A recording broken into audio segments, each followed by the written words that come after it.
Oke, terima kasih kepada pihak Prudensial yang telah memberikan kesempatan kepada saya pada malam hari ini untuk share tentang penanganan terkini mengenai pasien-pasien jantung kami ya.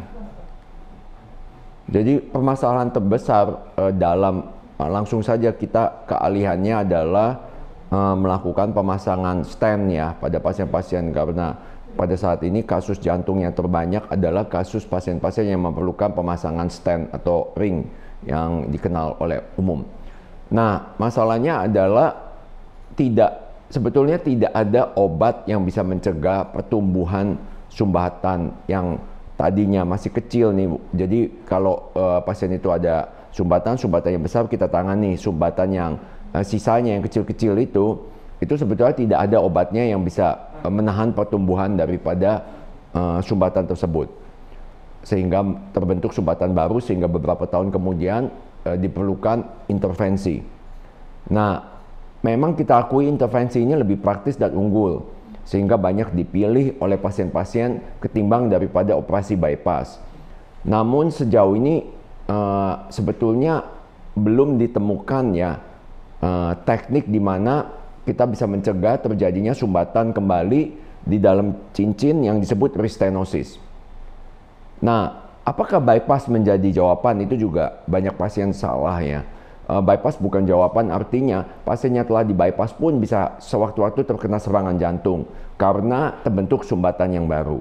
Ya, jadi bypass pun sering pasien-pasien yang setelah dilakukan bypass kemudian selanjutnya harus dilakukan pemasangan cincin atau stent. Nah, kita lihat sebetulnya yang masyarakat kenal sebagai faktor resiko ya untuk penyakit jantung itu faktor resiko ya, bukan penyebab sebetulnya. Faktor resiko itu ada yang tidak dapat diubah seperti adanya riwayat penyakit jantung koroner, kemudian umur yang semakin tua, riwayat keluarga dengan penyakit jantung koroner, laki-laki lebih sering daripada perempuan, dan kesukuan ya. Nah, faktor risiko yang dapat diubah itu seperti kadar kolesterol. Kita kenal ada kadar kolesterol yang jahat yang disebut LDL, dan ada kolesterol yang baik yang disebut HDL ya. Jadi kita mau LDL itu dibikin serendah mungkin dan HDL setinggi mungkin. Merokok adalah juga faktor risiko. Tekanan darah tinggi itu tergantung kriterianya. Nah, kita ketahui sekarang ini kriteria dari tekanan darah yang baik itu adalah di bawah 120, atasnya sistoliknya, dan 80 diastoliknya.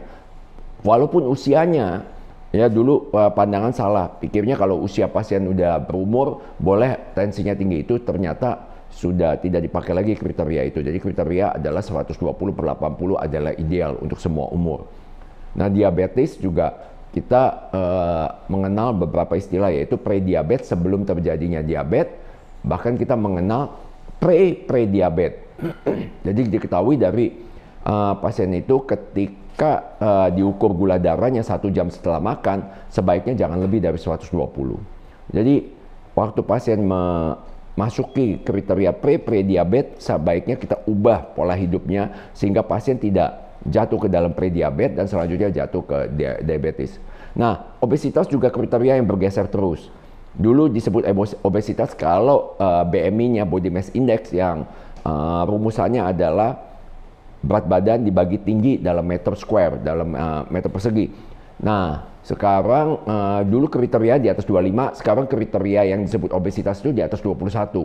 Ya, jadi seperti saya tinggi 172 cm, beratnya 59 kilo. Nah, BMI saya adalah 20, sekitar 20 itu adalah ideal. Ya. Nah, kurang olahraga juga kriteria olahraga itu minimal 150 menit dalam seminggu. Kemudian kelainan pembekuan darah seperti fibrinogen, agregasi trombosit. Ya. Stres juga merupakan faktor risiko, termasuk masa pandemi ini orang cemas ya, stres, kurang tidur, itu semua faktor resiko. Selain faktor resiko, jantung juga melemahkan daya tahan tubuh, sehingga di masa pandemi ini masa yang sulit, banyak pasien yang di rumah saja, daya tahan tubuhnya semakin rendah, tidak olahraga, kerjanya makan terus, tambah gemuk, makin rendah lagi daya tahan tubuhnya, ditambah stres segala macam, sehingga tidak heran kita ketemu pasien yang di rumah saja juga masih tertular COVID ya.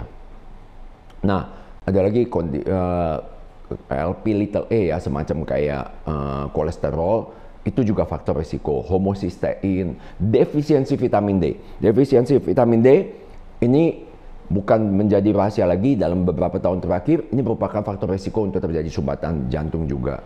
Sehingga kadang-kadang dari pihak bukan pihak asuransi ya, biasa pihak ketiga ya, seperti Medika ya, kita sering menjadi masalah. Dia justru dokter di sana, dokter penilai tidak tahu bahwa defisiensi vitamin D itu adalah faktor risiko daripada sumbatan jantung. Jadi sering, kadang-kadang mereka sebetulnya ini juga masalah yang pelik, mereka menolak untuk pasien untuk dilakukan vitamin D. Padahal dari segi hukum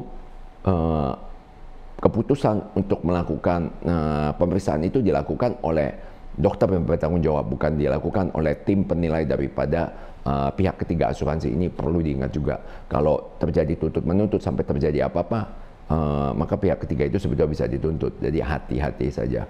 Ya, karena kita semuanya apa yang kita kemukakan, kita periksa itu ada literaturnya. Nah, kemudian termasuk juga infeksi daripada fungal atau jamur ya, itu juga penggunaan antibiotik yang terlalu sering itu bisa merusak mikrobiota usus ya. Mikrobiota itu adalah kuman-kuman yang di dalam tubuh yang diciptakan oleh Tuhan untuk membantu kita untuk menangani masalah-masalah kita, termasuk salah satunya adalah masalah penyumbatan jantung, dan juga termasuk masalah daripada terkenanya infeksi seperti COVID. Jadi mikrobiota yang bagus di usus kita itu membantu meningkatkan daya tahan tubuh kita. Kemudian nitric oxide, jadi ada senyawa tertentu yang dihasilkan kalau kita banyak makan sayuran, itu melindungi jantung kita dari terjadinya sumbatan. Ya, ada lagi istilah yang namanya TMAO, trimethyl amine oxide. Nah, itu juga, jadi kalau kita banyak makan makanan yang mengandung hewani, nah itu TMAO-nya tinggi, itu bisa menyebabkan sumbatan. Kemudian telomer yang memendek, yaitu orang yang menua dini ya, karena tidak dijaga pola hidupnya, pola makannya tidak dijaga, tidak mau olahraga, ya, itu akhirnya juga mudah tersumbat, ya. Kemudian juga ada istilah intermittent fasting, jadi puasa intermittent itu sangat baik untuk pasien untuk melindungi dirinya dari sumbatan jantung. Nah, jadi sebetulnya faktor resiko daripada penyakit jantung koroner itu bukan faktor penyebab. Faktor penyebabnya adalah terjadinya inflamasi. Nah, jadi inflamasi ini merupakan teori dini yang bisa menjawab dari berbagai penyakit, termasuk kanker, termasuk orang meninggalnya dari COVID itu yang disebut badai sitokin, itu dasarnya adalah inflamasi. Ya, jadi banyak penyakit itu, diabetes juga dasarnya inflamasi, kerusakan ginjal dasarnya inflamasi. Jadi inflamasi ini menjadi populer, ya, termasuk penyakit-penyakit autoimun yang makin bermunculan saat ini.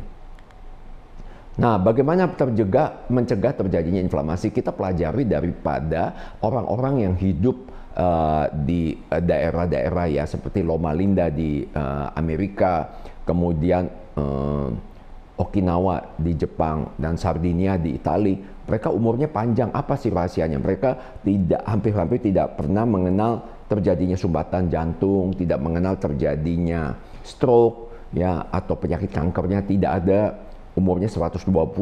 Apa sih rahasianya? Kebanyakan kita tahu mereka mempunyai pola hidup yang sama. Mereka rajin olahraga, body mass index-nya optimal, kemudian mereka vegetarian atau semi-vegetarian, yang jarang makan hewani.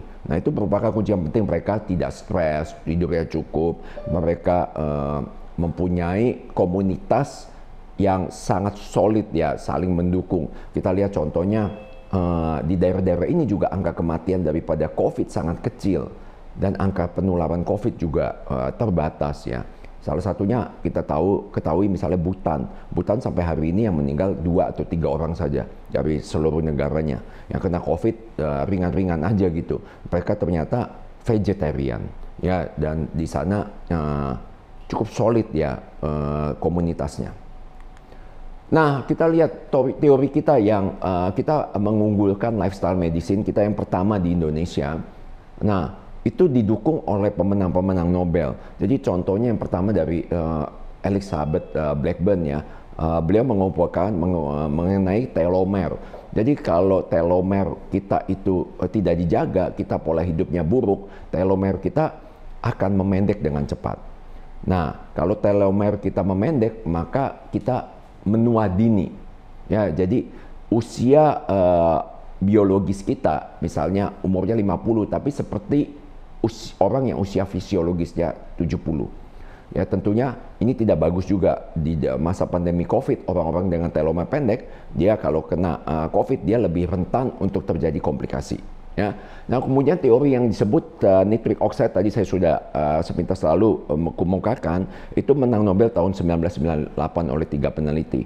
Nah, kita tahu bahwa nitric oxide ini adalah senyawa yang sangat dibutuhkan oleh tubuh kita untuk mencegah terjadi sumbatan jantung.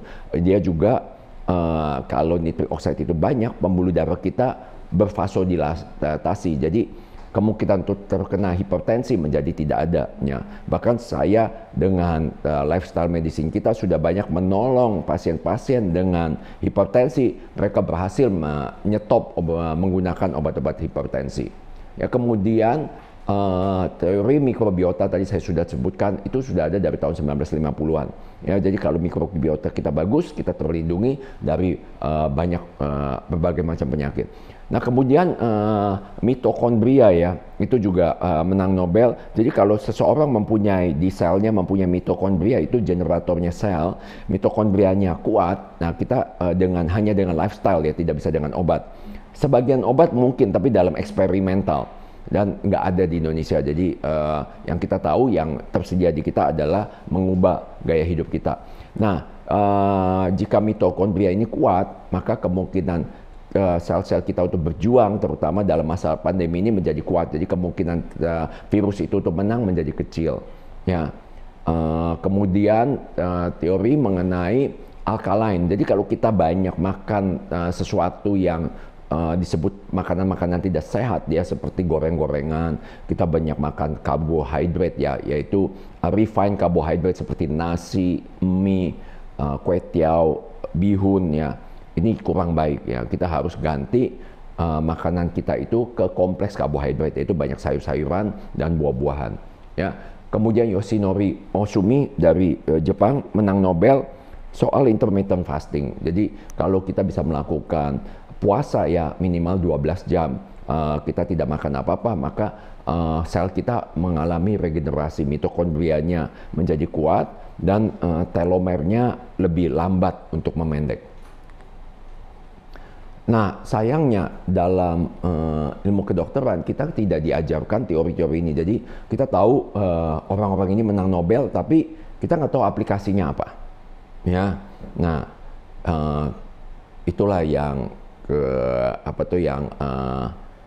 perlu kita kemukakan sehingga kita merupakan yang pertama di Indonesia ya. Bukunya banyak tapi nggak masuk dalam textbook kedokteran. Kita bisa lihat ini sebetulnya sudah solid sekali teori ini di Amerika ya, sudah berkembang lumayan lama. Cuma kembali lagi manusia itu cenderung untuk resisten ya untuk mengubah pola hidup ya, maunya hidupnya terlalu enak, daripada olahraga lebih baik duduk nonton televisi atau main game ya, daripada makan makanan sehat dia makan sepuasnya makanan yang tidak sehatnya rasanya enak ya. Jadi hal-hal ini harus diubah karena ini COVID ini merupakan suatu ujian ya bagi kita. Jadi yang kuat dia survive, yang lemah dia meninggal ya atau cacat. Nah, jadi sebetulnya ini waktu yang tepat untuk banyak dari kita untuk memikirkan, merenungkan apa sih langkah kedepannya yang harus kita lakukan sehingga kita bisa menang dalam pandemi ini, dan juga kedepannya kita bisa tercegah dari terjadinya kerusakan organ kita, atau terjadinya serangan jantung atau sumbatan jantung atau stroke atau darah tinggi atau diabetes dan sebagainya ya. Nah, kita lihat contohnya ini. Kita tahu Bill Clinton dulunya overweight, dia sangat overweight. Kemudian beliau beberapa decade yang lalu ya, berapa puluh tahun yang lalu dioperasi bypass. Habis dioperasi bypass, ternyata sumbat kembali beberapa tahun kemudian. Kemudian dipasang cincin, cincinnya mengalami restenosis atau penyumbatan kembali. Akhirnya beliau memutuskan sudah tidak mau lagi di bypass, tidak mau lagi dipasang cincin. Akhirnya enroll di mengubah pola hidup yang sehat dengan Profesor Dean Ornish. Ya, ini salah satu bapak daripada lifestyle medicine-nya. Nah, sekarang bahkan lifestyle medicine itu karena didukung oleh Bill Clinton, tembus untuk mendapat reimburse dari asuransi ya. Kita lihat. Jadi penanganan dengan lifestyle medicine ini, dokternya berhak mengklaim fee asuransi. Jadi kita lihat begitu kuatnya di Amerika. Nah, ini Profesor Esselstyn, dia mertuanya adalah salah satu pendiri daripada Cleveland Clinic ya. Nah, jadi juga sangat kuat di program lifestyle medicine. Bahkan kalau sumbatan-sumbatan tidak begitu besar, itu bisa di reverse menjadi kecil ya, asal mau mengikuti programnya. Nah, kita punya program ini, tadi saya katakan kita yang pertama di Indonesia. Jadi beruntunglah pasien-pasien yang saya tanganin karena kita rekrut dia dalam lifestyle medicine. Jadi banyak pasien berhasil lepas obat dari darah tinggi, dia bebas dari darah tinggi, yang ginjalnya sudah agak mau rusak, ginjalnya kembali pulih ke normal. Yang diabetes, yang tadinya pakai insulin, yang tadinya pakai obat, berhasil melepas dirinya dari insulin dan berhasil mengurangi obatnya, bahkan ada yang di stop obatnya dan gulanya menjadi normal. Nah, ini pasien-pasien kita ya, kita bukan cuma teori aja, kita sudah buktikan pasien-pasien yang kita pasang cincin dalam 1 tahun pertama jarang yang nyumbat kalau dia ikut lifestyle kita ya. Berat badannya turun drastis ya, BMI-nya yang ini turunnya ini nggak kira-kira ada yang 20 sampai 50 kilo ya dalam waktu 1 tahun. Jadi kita bisa lihat yang tadinya beratnya 100 kilo menjadi 60 kilo, yang tadi beratnya 110 kilo menjadi 70 kilo ya. Jadi luar biasa, dan organ-organnya diperbaiki. Tadi saya katakan darah tingginya sembuh, biasanya minum banyak obat tuh darah tinggi, prediabetesnya sembuh kembali ke normal ya, kolesterolnya bisa terkontrol dengan dosis obat yang relatif kecil ya. Oke. Kita tahu bahwa bagi saya ini merupakan suatu pandemi ini merupakan suatu kesempatan besar untuk kita menarik pasien-pasien ya bangsa kita kembali untuk berobat di dalam negara kita. Kita merasa bangga soal itu. Karena sebetulnya tidak ada negara kecuali negara kita ya, negara Indonesia, yang mana pasien-pasiennya itu berobat ke negara lain ya. Di Malaysia mereka berobat di Malaysia sendiri, Singapura jelas berobat di Singapura, kecuali pada kasus-kasus tertentu, yaitu jarang sekali mereka pergi ke Amerika, terutama pada kasus-kasus penyakit-penyakit yang sulit atau kanker ya. Tapi kalau di Indonesia penyakit yang mudah seperti sumbatan jantung, dia pergi ke Malaysia ya, pergi ke Singapura gitu, memberikan devisa triliunan. Itu jadi suatu kehilangan bagi negara kita ya. Padahal lifestyle medicine ini merupakan kebanggaan ya, karena saya sebetulnya bersyukur ya di Malaysia dan Singapura mereka juga tidak kuat dalam lifestyle medicine ini ya, dan kita sangat kuat, dan rahasia ini sebetulnya kita miliki. Saya sendiri sudah membantu mengobati 3.000 pasien COVID, dan kita beruntung sekali ya bahwa pasien-pasien COVID itu tidak ada yang meninggal ya. Jadi ini luar biasa sebetulnya. Dan ini karena kita mengubah lifestyle mereka, dan pasien-pasien jantung kita yang kena COVID itu pasien dengan comorbidity. Jadi jangan bilang itu pasien-pasien tidak ada comorbidity. Itu pasien-pasien yang dengan comorbidity, tapi kita telah ubah comorbidity-nya menjadi seminim mungkin. Itu yang kena COVID tidak ada yang meninggal, bahkan tidak ada yang masuk rumah sakit. Semuanya isolasi mandiri. Jadi sewaktu orang masyarakat panik ya, tidak menemukan ranjang untuk rawat inap, ya, tidak menemukan oksigen, tidak menemukan obat-obatan. Pasien-pasien kita dengan COVID isolasi mandiri tanpa obat-obatannya. Saya katakan lagi tanpa obat-obatan, karena obat-obatan COVID ini tidak atau belum ada bukti ilmiahnya. Ya, jadi kita ini kacau balau dalam penanganan COVID ini. Maaf, kita harus sebutkan ini karena penting sekali ya. Jadi pasien itu dijanjikan bahwa dia harus mendapat pengobatan tertentu baru bisa sembuh. Sehingga pasiennya cemas. Tadi saya katakan kalau pasien dengan COVID dia cemas, makannya salah, kemudian tidurnya kurang cukup, dia mengharapkan obat-obatan yang sebetulnya nggak ada gunanya ya, dia cari nggak ketemu ya. Akhirnya kena badai sitokin, akhirnya meninggal. Ya, padahal pasien-pasien kita cukup ya, kalau dia tidak bisa makan atau minum, biasanya nggak terjadi nggak bisa makan, nggak bisa minum. Kalau pasien COVID biasanya tidak bisa makan, tidak bisa minum karena dibom obat-obatan yang sehingga lambungnya kena.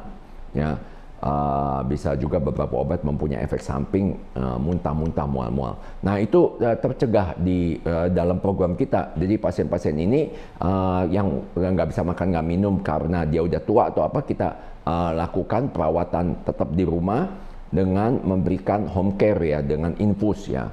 Nah kebanyakan juga pasien-pasien kerusakan organnya hampir tidak ada ya.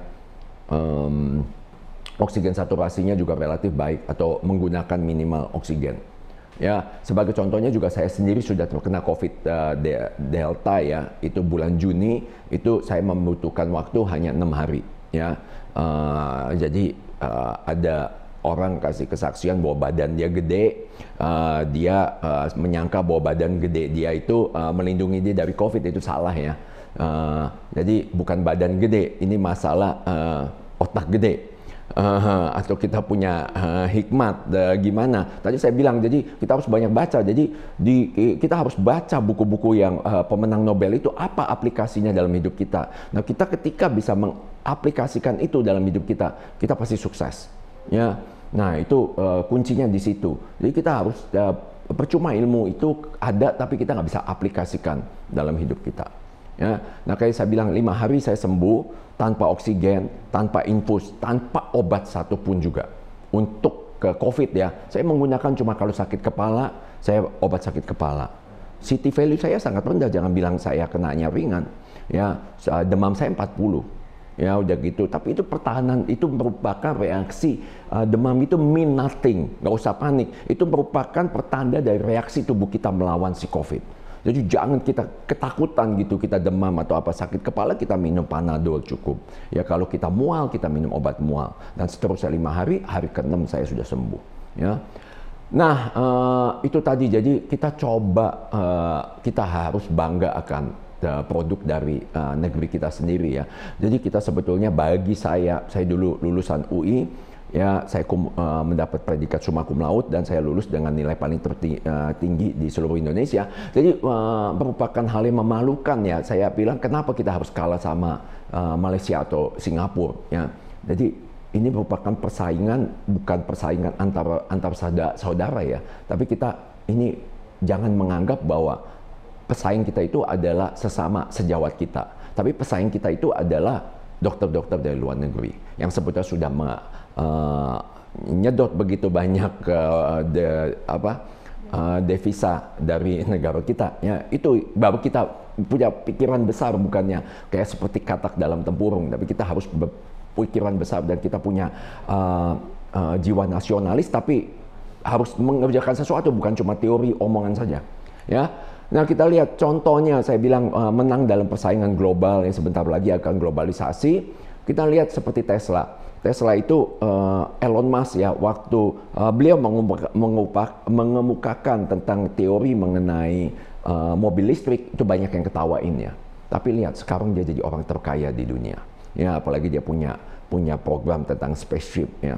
Jadi kita harus niru orang-orang semacam Elon Musk ini. Jadi kita dengan di Bethsaida ini kita membuka kesempatan dengan lifestyle medicine supaya kita itu bangga akan gerakan ini. Dan di kita ini sebetulnya bersyukur sekali. Saya lama tinggal di Australia 15 tahun. Ya, di kita ini buah-buahannya penuh. Kalau mereka di Australia, mereka harus import dari Thailand.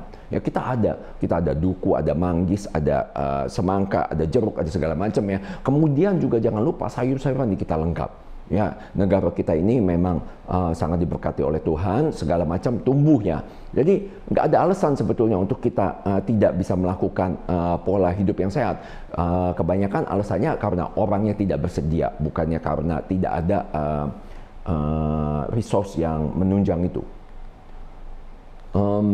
Jadi the golden rule ya yang kita harus anut adalah lakukan apa yang kita mau lakukan terhadap orang lain, atau bagi dokter lakukan apa yang mau kita kita harus melakukan apa yang kita lakukan pada pasien-pasien kita, seperti apa yang kita mau dokter lakukan kalau kita jadi pasien. Itu aja kuncinya. Ya, kalau seseorang sudah bisa memegang itu, ya, dia pasti orang benar dan baik. Ya, jadi itu aja. Jadi kita tanya dulu kalau misalnya kadang-kadang pasien komplain, dia bilang, dok saya pergi ke dokter ABC, tidak ada komunikasi dok sama sekali dok. 2 menit, 3 menit selesai dok. Nah kita tanya, padahal dokter tersebut kalau dia lagi sakit, mau nggak dia digituin sama dokter yang lain? 2-3 menit. Dia nggak mau. Ya, jadi saya rasa selfish. Ya, kebanyakan dokter-dokter kita yang sudah sekelas itu kalau sakit berobatnya ke luar negeri. Ya, dia mendapatkan pelayanannya demikian baik. Ya, di Singapura dia lulukan, dia bilang, aduh, pelayanannya enak, bisa nanya. Ya, enak nanya iya, tapi juga biayanya mahal sekali. Padahal itu kita bisa lakukan di negara kita. Ya. Jadi ini prinsip yang sangat penting dalam hal apapun juga. Dalam dia selain dokter, dia insinyur, dia pekerjaan apapun juga. Termasuk suster saya bilang. Kalau suster melayani pasien, kalau suster jadi pasien mau dilayani seperti apa? Nah kalau lu mau dilayani seperti itu, you layani pasien seperti itu. Itu dapat pahala lagi. Ya. Nah, jadi program kita sejauh ini tadi saya sudah sebutkan bisa mencegah menghilangkan sumbatan jantung yang belum besar ya. Bahkan beberapa studi sumbatan yang besar pun bisa jadi kecil, tapi rada susah ya. Sementara ini kita masih konsentrasi di sumbatan-sumbatan yang kecil. Sumbatan yang besar kita mencegah terjadinya restenosis, yaitu jadi tidak tersumbat kembali setelah dilakukan intervensi. Kita lihat kayak banyak konglomerat ya yang makannya nggak mau dijaga udah dipasang cincin, ada yang sampai 20 lebih ya, tiap tahun pasang 2 cincin. Saya rasa kurang bijak lah. Kenapa kita mau tubuh kita dipasang cincin begitu banyak, padahal saya ahli pasang cincin. Ya, jadi kita selalu harus menjadi orang yang memberikan nasihat benar ya dan baik. Tapi kalau pasiennya nggak nurut ya tetap kita bantu. Ya, tapi sesungguhnya kita mau pasien itu sebenarnya sembuh, bukan pasien itu sakit. Intinya kita mau pasien itu sehat ya. Nah, tentunya ada orang sakit, tetap ada orang sakit, jangan takut. Karena kita lihat tadi persaingan begitu banyak orang-orang kita yang pergi ke Singapura dan Malaysia. Jadi ladang itu masih sangat luas, jadi jangan takut.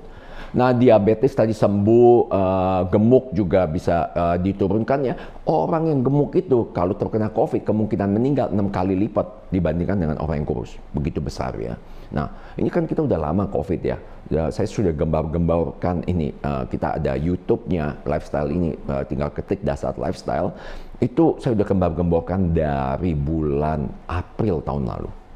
Jadi pasien itu banyak kesempatan. Kenapa kemarin Delta menghantam kita, masih demikian banyak yang meninggal. Mereka melakukan nothing. Ya, banyak pasien-pasien, bukan pasien saya sih, pasien orang lain ya, pasien dokter lain. Dia mendengar video saya padahal, tapi dia nggak percaya bahwa lifestyle ini bisa membantu mereka. Yang kedua, mereka nggak sanggup melakukan. Nggak sanggup itu kan tergantung ya. Kenapa dia bilang nggak sanggup? Karena mereka malas mencoba, mereka belum mencoba udah sanggup. Jadi kita bilang orang yang belum mencoba sudah kalah ya dia udah namanya is a loser ya. Nah, jadi hati-hati. Nah, yang pelemakan hati juga bisa sembuh. Yang mengalami gangguan ginjal, ya kreatinin 3 kembali ke normal. Ya, autoimun juga banyak yang terkontrol. Bahkan pasien-pasien dengan kanker yang stadiumnya masih dini itu bisa reverse kembali ke normal. Nah, ini tadi sedikit mengenai rahasia penyembuhan COVID. Ini kemarin gali kuburan ya, begitu banyak ya selama bulan Juni. Waktu saya kena juga bulan Juni, itu betul-betul sesuatu pengalaman yang sangat pahit ya. Saya lagi sakit-sakit 1 hari, saya harus membantu 10 sampai 30 pasien COVID ya. Saya harus kasih nasihat kemana dia harus melakukan isolasi mandiri, dia bagaimana gitu. Jadi kita kekurangan ya dokter yang sebetulnya menguasai lifestyle medicine ini. Jadi kita banyak merekrut, tapi masalahnya karena lifestyle medicine ini kita harus walk the talk, artinya kita harus lakukan apa yang kita omongkan atau nasihatkan. Nah, nggak banyak dokter yang bersedia. Artinya dokter itu harus mengikuti gaya hidupnya, lifestyle itu. Ya, dia harus mempunyai badan yang langsing, dia harus makannya dijaga, dia harus olahraga, dan sebagainya gitu. Jadi ini banyak yang nggak bersedia. Jadi kadang-kadang kita bilang dokter itu disumpah untuk membantu pasiennya ya, bukan disumpah untuk dapat rezeki besar dengan mengorbankan pasiennya. Jadi kita bilang ini hal-hal yang sangat menyedihkan. Saya bilang kenapa dokter tidak mau menjadi contoh gitu, menjadi contoh, dia memberikan lifestyle yang sehat sehingga pasiennya terangsang. Jadi dokter itu menjadikan contoh yang baik, bukan menjadikan contoh dikit-dikit dikasih obat, dikit-dikit dikasih obat. Tapi kita kembali lagi ke apa yang Tuhan inginkan, yaitu kita harus bertanggung jawab atas tubuh kita sendiri dengan mengubah pola hidup. Ya, jadi rahasia kesembuhan ya sebagai penutup kita dapatkan. Jadi tadi saya katakan obat bukan jaminan. Ya, 50% kesembuhan itu ada di makanan plus suplemen. Suplemen itu termasuk vitamin D. Ya, pada kasus-kasus COVID ini penggunaan vitamin C, vitamin B, vitamin A, vitamin segala macam, zinc, koper segala macam itu kita udah ada rumusannya. 20% doang dari obat-obatan. Jadi banyak orang salah, makannya sembarangan. Suplemennya dia abaikan. Cuma obat-obatan ngarepin dia bisa nggak nyumbat kembali. Padahal pengaruh obat-obatan cuma 20%. Olahraga 20% juga. Jadi dia cuma 20%, 50% dari makanan dan suplemen tidak dilakukan, 20% dari olahraga nggak dilakukan, itu 70% dia udah hilang. Ya, jadi tadi ada si badan gede olahraganya hebat, tapi si badan gede nggak makan obat-obatan dan juga tidak makan makanan atau suplemen. Ya, kesejahteraan jiwa saya nggak tahu. Jadi kemungkinan besar untuk terlindung daripada karena badan gede bisa terlindung daripada COVID itu cuma 20-30%. Jangan kaget. Ya, sedangkan saya lakukan semuanya. Jadi nggak aneh 5 hari ya saya kena COVID dan saya buktikan, saya walk the talk. Saya buktikan, saya bilang sama suster, saya tidak perlu ketakutan siapin oksigen apa, saya tidak siapin oksigen, tidak siapin apa-apa. Cuma siapin mental, saya banyak doa, makan tetap sehat, dan makan obat-obatan sesuai. Dan angka kematian COVID sebetulnya itu, kalau kita sehat itu di bawah 1%. Bahkan dia bilang 0,1%. Ya, karena kalau kita udah mengikuti lifestyle yang sehat, umur kita mundur. Kita tahu kalau semakin muda seseorang, maka kemungkinan dia kena COVID meninggal itu harusnya semakin kecil. Umur kita mundur 20 tahun. Nah, kita lihat kok banyak anak muda kena COVID meninggal. Why? Kenapa? Bukan banyak komorbidnya, enggak. Kita selidiki, enggak. Beberapa suster meninggal, komorbidnya no komorbid. Ya, kenapa? Lifestyle. Makannya apa?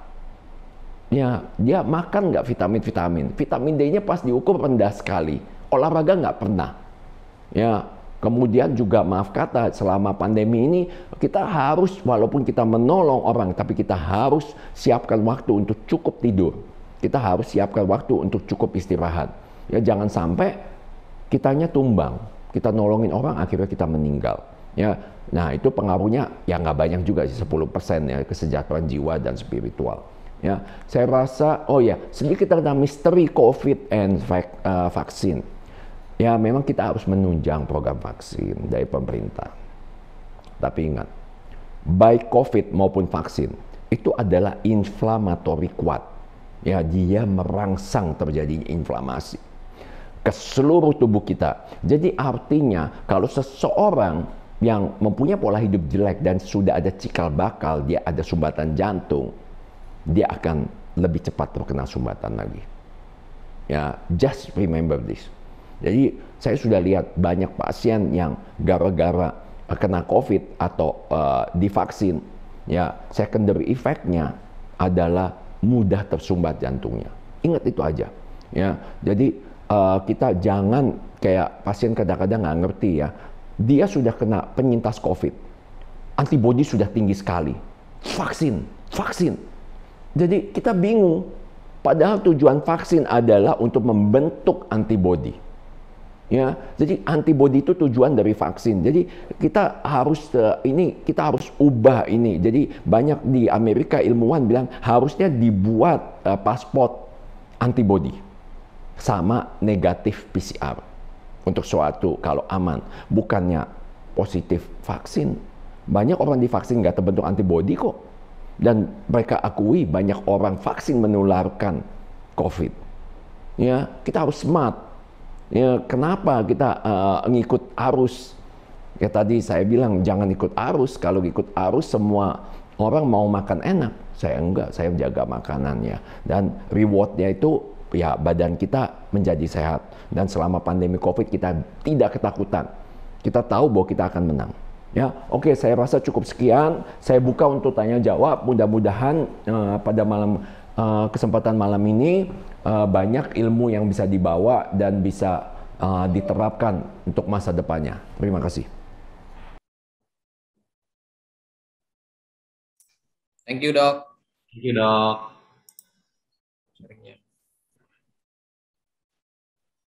Ya, teman-teman ada yang mau bertanya, boleh silakan. Ya, teman-teman, bagi yang mau bertanya boleh di chat atau langsung buka speakernya. Oke, pertanyaan pertama udah ada, Denis, mungkin mau nanya. Ya.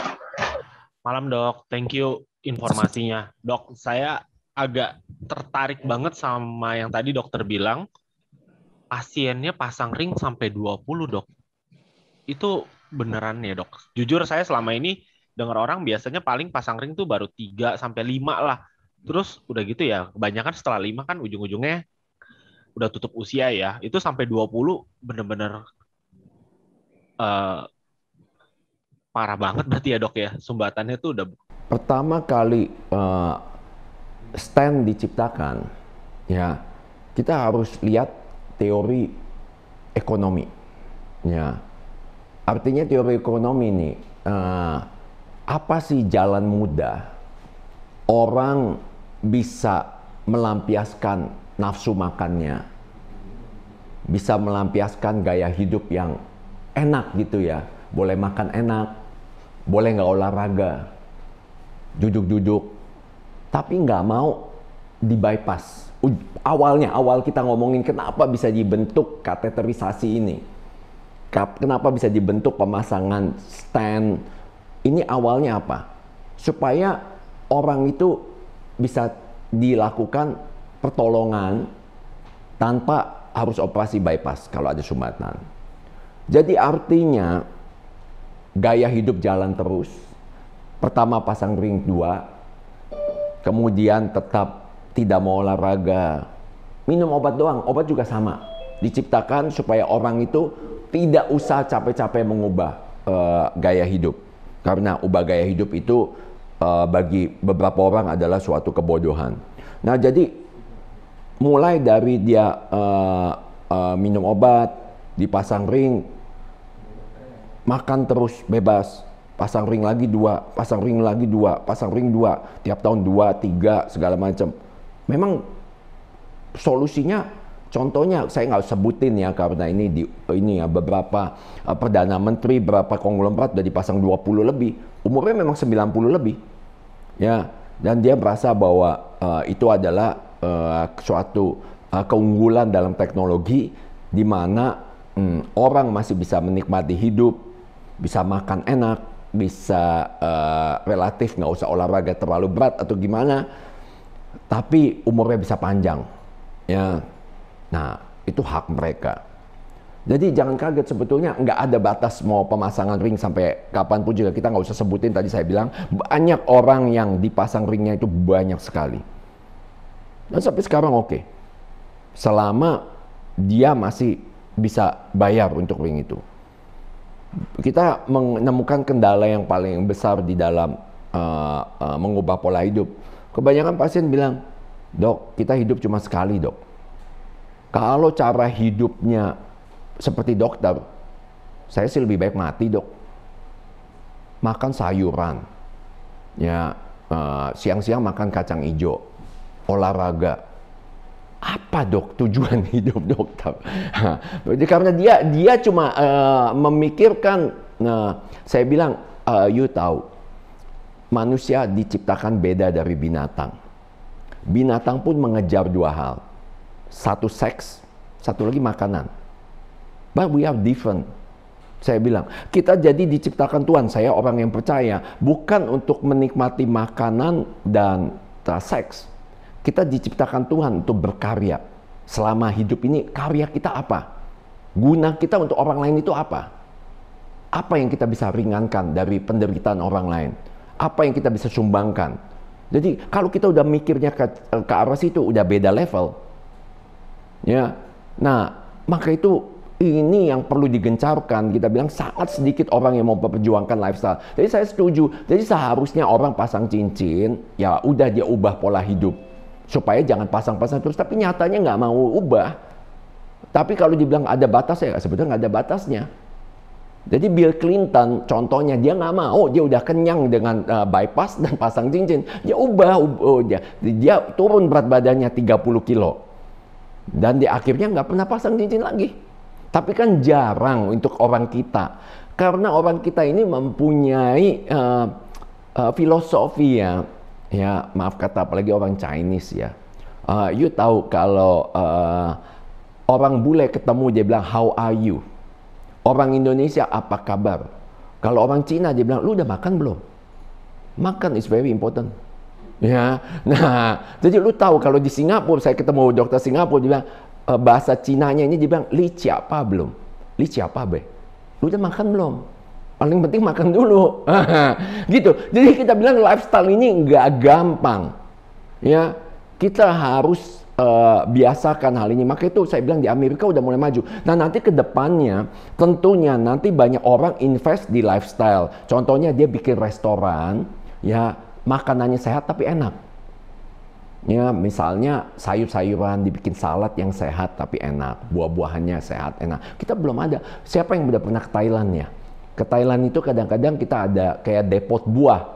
Buahnya dipotong, buah segar. Itu ada hampir di mana-mana itu di Thailand. Thailand kaya sekali akan buahnya. Ya, tapi buah nggak sebagus sayur sebetulnya. Kita maunya banyak nantinya orang-orang membuka yang sehat. Ya sekarang udah ada, tapi saya bilang kurang sehat. Dia taruh terlalu banyak mayones. Mayones not good. Dia taruh banyak produk-produk hewani, dia taruh keju, dia taruh telur, itu nggak boleh, itu meningkatkan TMAO. TMAO ini di Cleveland Clinic menunjukkan bisa menyebabkan peradangan, sehingga bisa menyebabkan sumbatan jantung. Jadi kita ketinggalan ini. Jadi kalau kita tanya ya ke konglomerat, lu mau invest nggak? Invest apa dong? Invest sesuatu, kalau misalnya invest, oh ini COVID, oh ya lu beli Gamaras. Gamaras tahu ya, harga tadi modalnya berapa juta, dijual 50 juta. Wah, mau boleh tuh invest kayak begitu, bagus. Tapi nggak ada segi kemanusiaannya. Gamaras sebetulnya nggak ada gunanya untuk pasien COVID, saya bilang.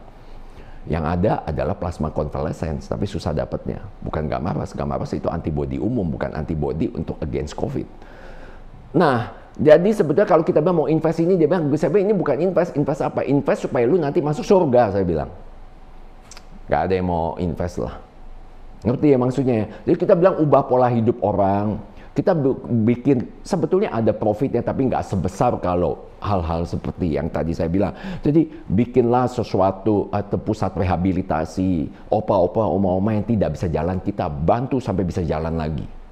Ya, opa-opa, oma-oma yang tadinya kanker stadium 2 atau stadium 3, kita selesaikan kankernya, kita buat umurnya lebih panjang. Dan dia bisa melihat, jadi ada tujuan hidup dia bisa menjaga cucunya, dia bisa kasih nasihat anaknya dan bla bla bla. Saya bilang sama oma-oma, opa-opa, oh you nggak usah susah-susah cari buat begini, kebanyakan yang mampu ya. Saya bilang, you tinggal datang ke rumah jompo, you bawa hairdressing, you bantuin oma-oma di rumah jompo, you cuciin rambutnya, keramasin, potong rambutnya, kukunya diguntingin, you kasih makan. Itu you udah pahalanya besar. Dan saya bilang kepuasan batin you saat itu nggak bisa digantikan. Nah kita baru mulai nih, kita belum banyak yang mendukung misi kita ini, gitu. Oke dok, thank you banget penjelasannya dan ilmu lainnya. Makasih banget dok. Malam Pak Dokter. Ya. Thank you banget udah dijelasin tentang lifestyle dokter. Ini terus terang sangat menampar saya sih Pak Dokter, karena BMI saya cukup tinggi kayak gitu. Obesitas. Pak Dokter, saya mau nanya tentang COVID nih. COVID dan vaksinasi.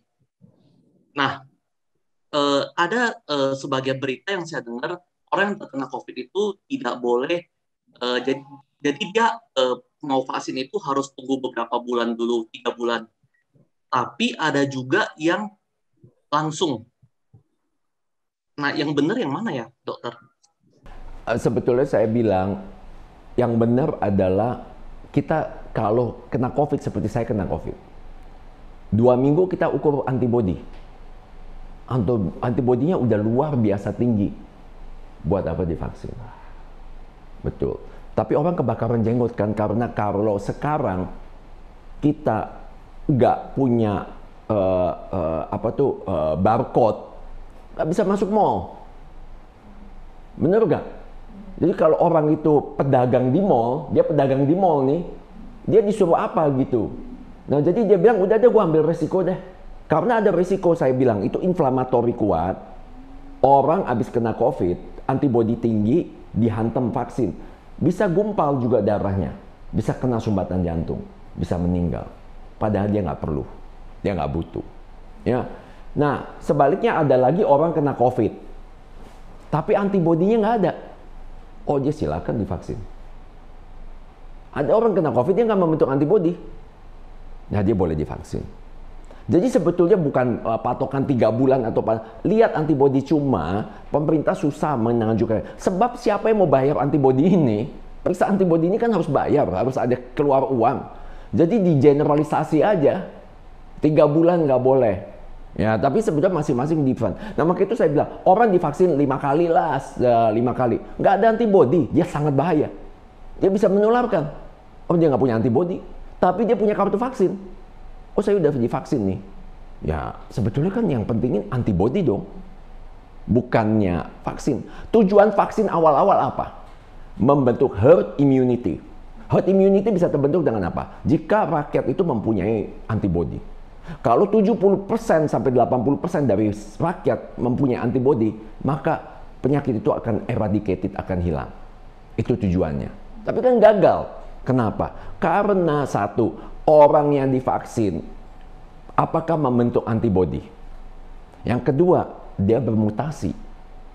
Awalnya alfa jenisnya, yang kemarin delta, nggak mempan. Perlindungannya cuma sebagian. Virusnya lebih pintar, dia bergerak terus. Maka itu sebetulnya kalau dia combine, ya orang yang divaksin itu adalah orang-orang yang comorbidity besar, orang tua. Tapi orang muda suruh ubah lifestyle dong. Kan saya bilang dia udah ada waktu nih, udah berapa lama? Dari bulan Maret tahun lalu, sekarang udah bulan apa? Udah 1,5 tahun.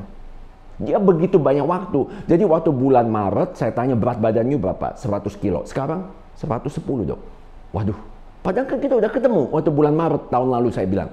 Saya udah bilang, oh ya nggak bisa dok, susah dok. Saya sedih dok, saya di rumah harus makan banyak dok. Saya udah sedih dok, ini COVID ini buat saya gila dok. Jadi saya pelariannya makan dok. Ya nggak bener dong. Ya jadi COVID ini merupakan kalau saya bilang ujian tested. Dan kita nggak usah sedih. Ya kita malah semangat karena kita bilang kita akan harus menang gitu. Tapi harus kompak. Nggak bisa kerja sendiri. Harus kompak. Nah, inilah yang kekompakan ini nggak ada. Jadi masing-masing beritanya simpang siur gitu. Ya, jadi harusnya antibody, tes antibody juga saya bilang efek samping dari vaksin. Kenapa banyak orang yang kena efek samping dari vaksin? Karena orang ini masuk dalam golongan bukan orang yang periksa kesehatan rutin. Kita nggak tahu sebelum dia divaksin, jangan-jangan dia lengket darahnya. Jangan-jangan dia kental darahnya. Jangan-jangan kolesterolnya tinggi. Jangan-jangan dia diabetes. Jangan-jangan darah tinggi. Ya pas waktu divaksin, jeblok jadi. Akhirnya habis divaksin kena stroke, meninggal. Padahal sebetulnya kalau dia sebelum divaksin dia periksa, ternyata kolesterol dia tinggi, ternyata dia gula. Dia ada sakit gula, dia nggak sadar. Ternyata dia darahnya lengket, ternyata dia darahnya kental. Nah kita tadi saya bilang ini masalah. Karena siapa yang mau keluarin duit banyak ini? Amerika pun nggak sanggup. Kalau semua orang harus diperiksa satu persatu, waduh, siapa yang mau bayarin? Biaya vaksin aja udah besar begini. Sama biaya dari ini. Jadi kita pinter-pinter sendiri. Kita kan yang meninggal juga kalau you lihat, apakah yang meninggal, maaf katanya, yang meninggal itu apakah orang di desa, apakah orang yang kurus-kurus makan sayur? No, yang meninggal itu orang kota yang relatif mampu, yang gemuk-gemuk, yang duduk-duduk di rumah, yang males untuk olahraga, vitamin D-nya udah ada orang vitamin D cuma 2. Padahal kita pada COVID ini kita mau vitamin D-nya 80 sampai 90. Ya ini harus diubah semuanya, ini penting luar biasa. Nah ini kita masih ada kesempatan lagi nih, kita mulai tenang lagi nih. Jadi mulai tenang, ini harusnya dia siap. Jadi jangan dia kayak misalnya, dia mau pergi ke kondangan. Udah tahu, udah bunyi geledek nih 2 kali. Ya. Dia payungnya mau beli di tengah jalan. Pas di tengah jalan hujannya udah turun, dia udah basah ya, nggak sempat beli payungnya dia udah basah. Harusnya dia siap dulu dong. Dia pakai payung dulu nih, dia bawa payung, begitu hujan turun dia udah siap payungnya atau bawa baju hujan. Nah itu kembali lagi, kita sebelum nantinya nih masuk lagi, nanti nggak tahu lah ada lambda, ada epsilon, ada jenis-jenis varian baru. Nah kita kaget lagi, begitu lagi. Kita udah kaget berapa kali. Pertama kali bermulai dengan bilang Indonesia nggak ada COVID. Ingat ya, jangan pernah lupa itu. Bilang Indonesia nggak ada COVID. Negara panas ya, sampai bulan Maret itu udah banyak yang kena. Kemudian peak kedua Lebaran tahun lalu, peak ketiga Natalan sama tahun baru Chinese berdekatan tuh tahun lalu, peak keempat yang kemarin yang Delta. Kita udah ulang-ulang lagi, nanti kita tunggu lagi nih Epsilon, nunggu lagi lama, lagi itu lagi, nggak ada perubahan. Padahal kita dikasih kesempatan untuk berubah, kita dikasih kesempatan untuk melakukan check up itu kesehatan. Maka itu pasien-pasien kita yang udah dibetulin sumbatan jantungnya, darah tingginya udah kena COVID, nggak ada yang meninggal. Bahkan nggak masuk rumah sakit, isoman. Gitu. Terima kasih Pak Dokter. Oke. Boleh nanya dok? Yap. Ya.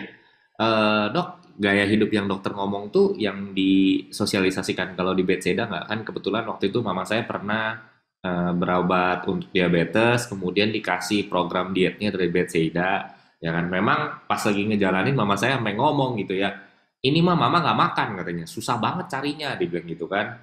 Nah, apa yang dokter lakukan sama misalnya orang yang memang sama sekali belum punya gaya hidup bagus, terus kan kalau langsung ekstrim kiri dengan gaya hidup yang mungkin dari dokter bilang makannya kacang hijau dan lain-lain, mungkin dicarinya susah. Nah, apa strateginya supaya tingkat keberhasilannya orang mau? Itu pertanyaan pertama dok, gitu.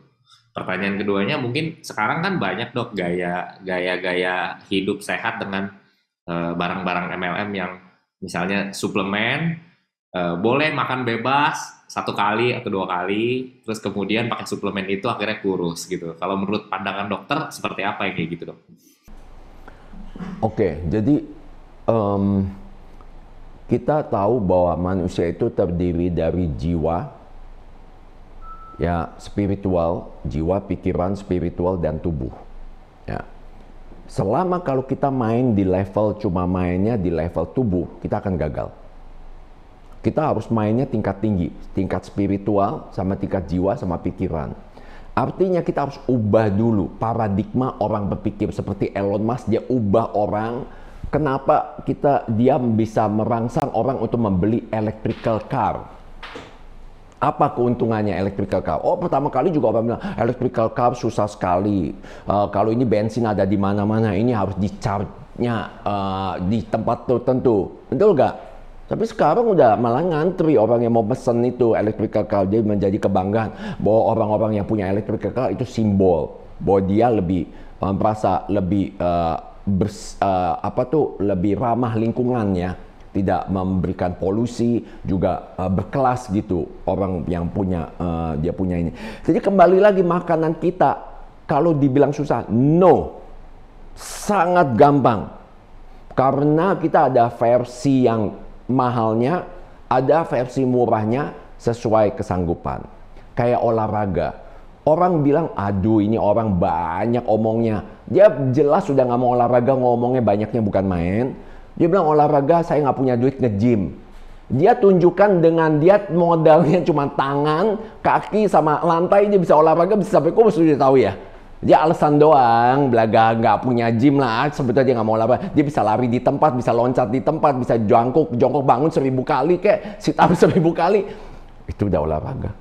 Tanpa modal gitu. Nah saya bilang versi murahnya, kita bilang untungnya bukan buah. Kalau buah relatif mahal.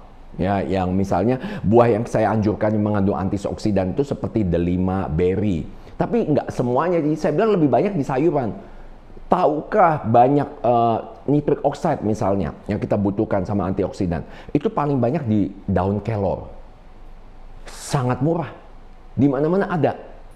Dan tadi juga teman saya kasih tahu saya, dok, gampang sekali dok, daun kelor itu bisa dibikin hidroponiknya dok. Dia tumbuh dok, cepat sekali dok. Tahan lama lagi. Daun kelor itu antik.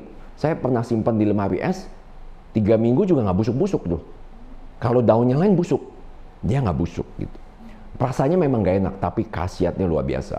Nah, ngomong, ternyata beberapa produsen di Indonesia mengekspor daun kelor ke Jepang, dibikin teh.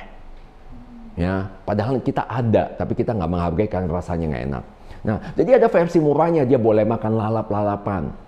Ya, tetapi jangan digodok terlalu lama. Kalau bisa dikukus sebentar aja. Ya, dia boleh makan kayak tadi oma-oma bilang, "Oke, dok, saya mau siap mau laksanakan, saya mau makan pete." Oh, silakan main pete boleh. Nggak tahu gimana oma ini addicted to pete. Dia bilang dia harus makan pete, kalau enggak dia nggak bisa hidup tanpa pete. Jadi saya udah mau ketawa, tapi ya udahlah, ini mau makan pete silakan. Pete mengandung antioksidan juga, ada benefitnya. Udah gitu dia mau makan itu, mau makan apa tuh sayur pahit, pepaya, daun singkong, oh silakan saya bilang. Itu bagus sekali. Ya, timun, wortel, silakan. Saya yakin dia punya, nanti kalau dia balik lagi pasti gulanya tadi HbA1c-nya 7,5. Nanti pasti balik lagi jadi 5,5. Udah pasti itu.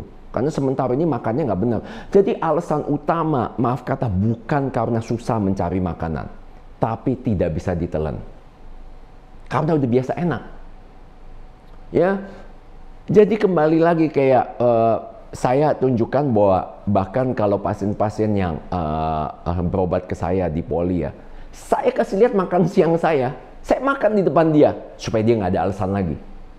Saya makan kacang hijau di depan dia, kacang hijau dengan jali-jali, dikasih sedikit madu, sama kasih santan, dikit santan, is oke. Asal jangan dimasak berulang-ulang, dimasak dengan hewani jadi minyak ya santannya. Ini enggak, santan putih tahu kan? Santan putih doang yang supaya gurih gitu is oke, tapi jangan banyak-banyak. Nah, sebetulnya gampang untuk makan hidup saya. Cuma masalahnya mereka nggak mau lakukan, sama dengan olahraga tadi. Kita selalu alasannya ribuan. Sebetulnya kita ngaku aja kita nggak mau olahraga. Kita bisa duduk, jongkok, bangun 100 kali, sit up 100 kali. Itu udah lebih dari ini. Kita bisa push up, tapi kita nggak mau lakukan, males. Nah, kenapa orang nge-gym? Karena gym itu biasa ada personal trainer atau ada temen, jadi dipaksakan ada motivasi. Di gym juga dia ngelihat, widih, terutama waktu muda ya, dia lihat sebelahnya, widih, six pack. Kan biasa anak laki-laki, saya nggak tahu ya, you suka gak? Kalau saya dulu sangat suka kepengen six pack. Kita lihat sebelah kita, gila dia six pack, kita nggak mau kalah. Jadi kita semangat gitu. Bukan apa-apa, sebenarnya kita mau six pack di rumah juga bisa. Cuma lebih termotivasi kalau dia pergi ke gym gitu. Jadi gampang, cuma ini harus diajarkan dimanapun juga ya, kayak saya bilang kita harus butuh bantuan tadi segi rohani. Jadi kalau misalnya saya nggak tahu, misalnya saya sendiri Kristen, Pendetanya nggak mau lakukan, dia bilang, saya hidup untuk bahagia, ya gimana jemaatnya mau ngikutin? Ya dia sendiri mau mengumbar nafsu, pendetanya segede gentong. Ya gimana dia sendiri makannya banyaknya bukan main. Mana gimana dia mau nasihatin orang untuk berubah? Ya maka itu kan tadi saya bilang di poliklinik, saya sengaja makan, kasih lihat dia makanan saya. Saya makan itu kacang hijau. Makanan is not important. Memang kita harus latih dong, awal-awalnya susah. Kayak waktu, you masih ingat waktu you kecil, pertama kali you mau ke sekolah, you bargaining dulu sama orang tua, you nangis dulu, nanti lama-lama you udah sekolah akhirnya seneng, malah minta sekolah, betul nggak? Anak kecil kan biasa gitu, susah banget waktu pertama kali TK, nangis dulu, ada dramanya dulu, nanti lama-lama dia yang minta, dia mau main sama temennya. Nah kita juga dengan lifestyle ini, mula-mula agak susah, tapi lama-lama jadi gampang. Nah yang kedua soal suplemen, be careful. Kembali lagi, kita diciptakan oleh Tuhan untuk melakukan pola hidup yang benar. Nah itu sering disalahgunakan. Ya. Makan boleh bebas, tetapi pakai suplemen ini bisa.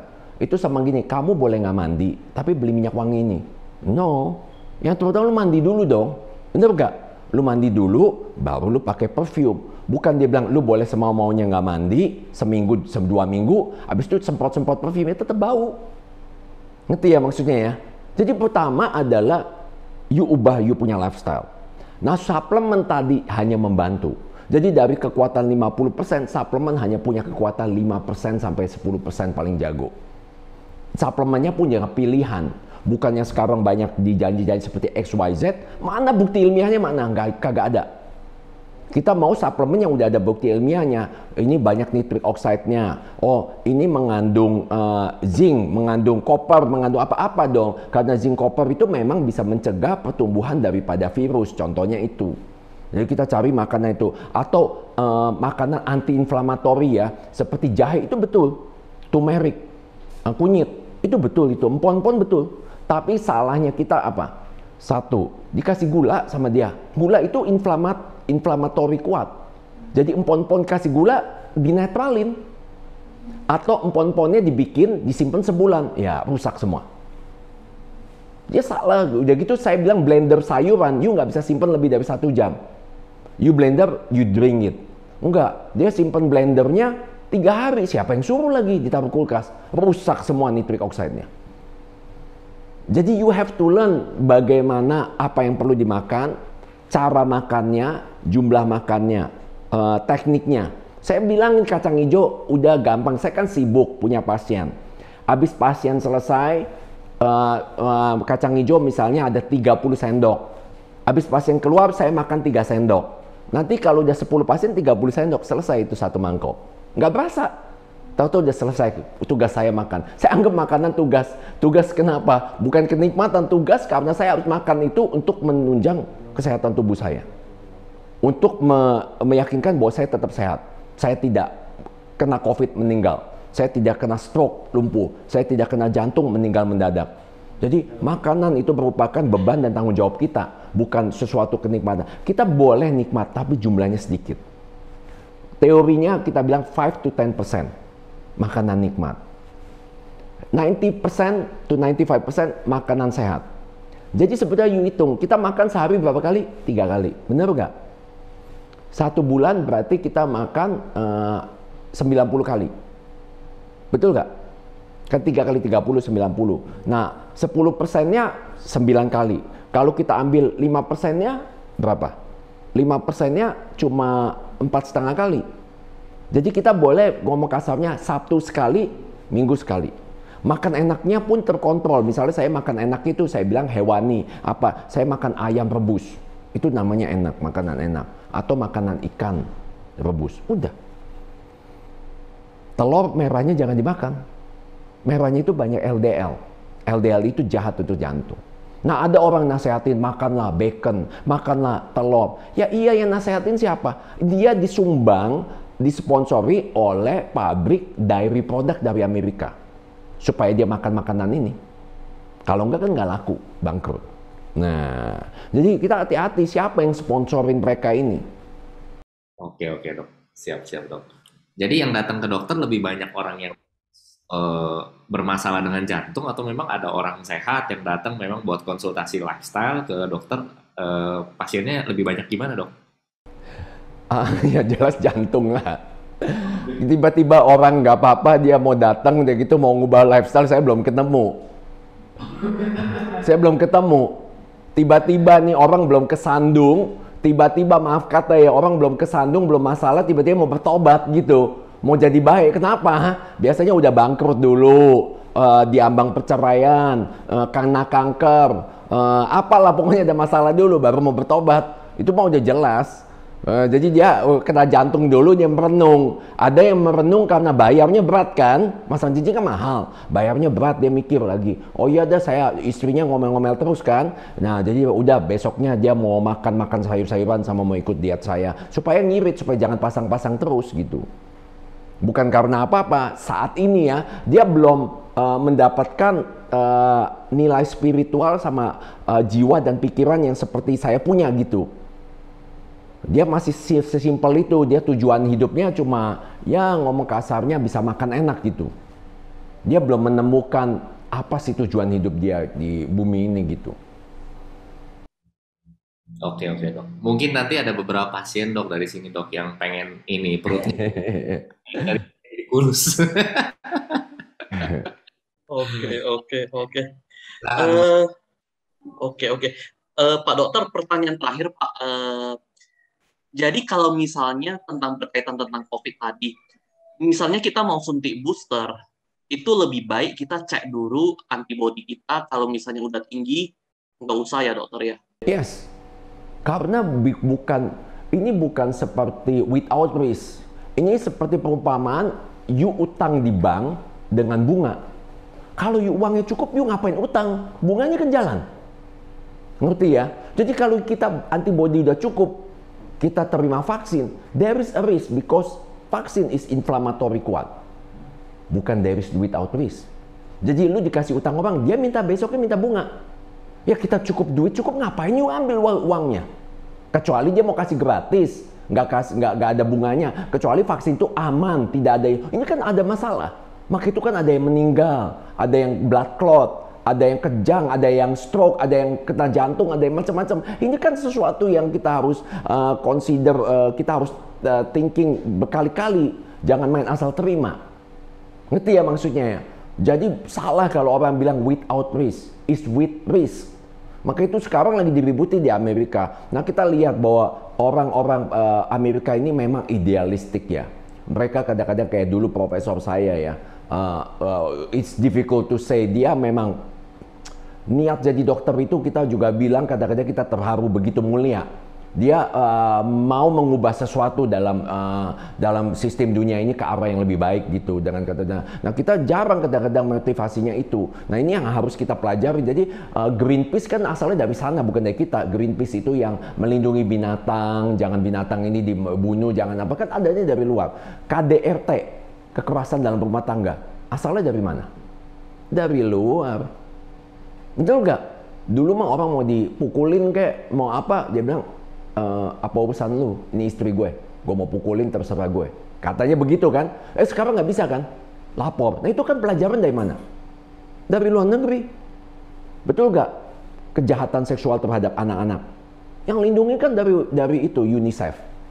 Mulai dari luar dulu. Jadi sekarang kita nggak bisa semau-maunya. Ngerti ya maksudnya? Cuma salahnya saya bilang, saya sesalkan ini kenapa vaksin akhirnya jadi begini. Udah terlalu berlebihan gitu. Ya kembali lagi, kita yang utama itu adalah kita punya antibodi bagus. Kita punya gaya hidup yang bagus. Kayak saya bilang, banyak orang yang gaya hidupnya nggak benar, dia nggak membentuk antibodi.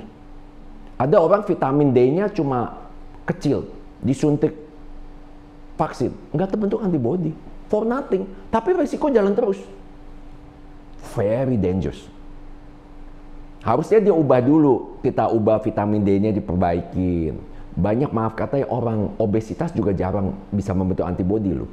Dia lebih baik dia kena COVID, membentuk antibodi natural. Terima kasih dokter. Selanjutnya dari saudara Noviandi. Pertanyaan terakhir nih mungkin udah mau jam 9 kan ya.